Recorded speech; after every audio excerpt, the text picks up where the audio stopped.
اعوذ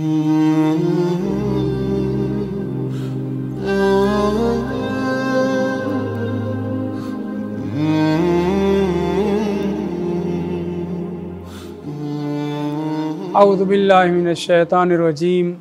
بسم اللہ الرحمن الرحیم الحمد للہ رب العالمین وصلی اللہ علی محمد وآلہ الطاہرین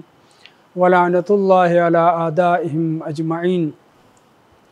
عظم اللہ اجورنا واجورکم بمصابنا بالحسین علیہ السلام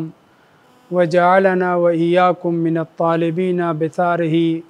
مع ولیہ الامام المہدی علیہ السلام من آل محمد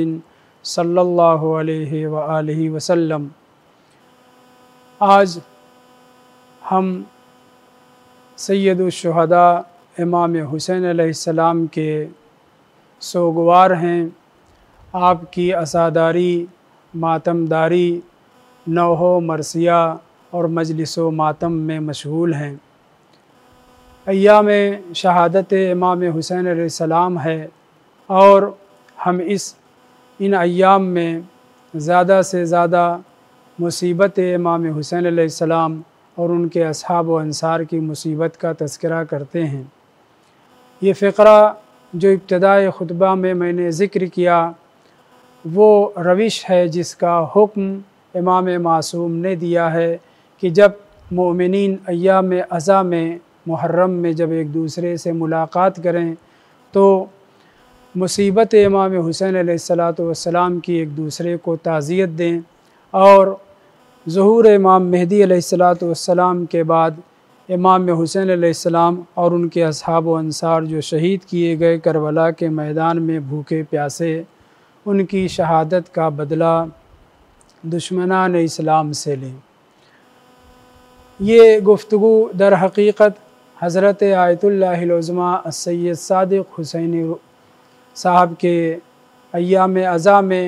خاص طور سے شام غریبہ کے مناسبت سے جو آپ نے حضرت حر علیہ السلام اور آزادی کے اوپر گفتگو کی تھی اور تعزیت و تسلیت پیش کی تھی تمام مومنین کو، نہ صرف تمام مومنین کو بلکہ تمام مظلومان عالم کو تعزیت پیش کرنے سے پہلے آپ نے حضرت حجت امام مہدی علیہ السلام کی خدمت میں تعزیت اور تسلیت پیش کی ہے۔ انہی کے اس بیان کی روشنی میں تحلیلی طور پر تجزیہ کرنے کے لیے، تحلیل کرنے کے لیے تفسیر اور تشریح کے طور پر میں آپ کے سامنے حاضر ہوا ہوں۔ حضرت آیت اللہ اپنے اس بیان شام غریبہ میں امام مہدی علیہ السلام اور بالخصوص تمام مومنین و مومنات اور بالعموم تمام مظلومان عالم کی خدمت میں تسلیت پیش کرتے نظر آتے ہیں۔ بالخصوص حضرت امام مہدی علیہ السلام کی خدمت میں تعزیت اور تسلیت پیش کرتے نظر آتے ہیں۔ آیت اللہ صادق شیرازی حفظہ اللہ اپنے اس بیان میں کہ جو شام غریبہ کے عنوان سے ہے، تمام مومنین و مومنات کی خدمت میں تسلیت اور تعزیت کے ساتھ دنیا کے تمام مظلوموں اور مستضعفین کی خدمت میں، دردمندوں کی خدمت میں تسلیت پیش کرتے نظر آتے ہیں۔ اپنے بیان کے آغاز میں تعزیت و تسلیت پیش کرنے کے بعد بیدارانہ طور پر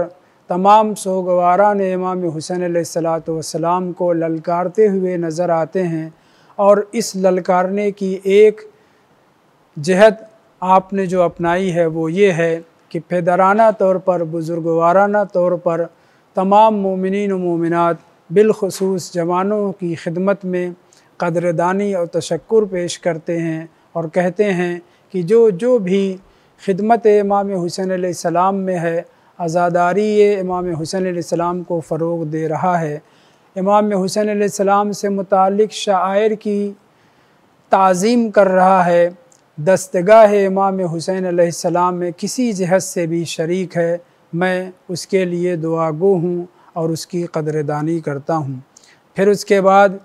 آپ اپنی گفتگو کے ابتدا میں، آغاز میں برگی از بوستان زیارت امام حسین علیہ السلام کے عنوان کے تحت فرماتے ہیں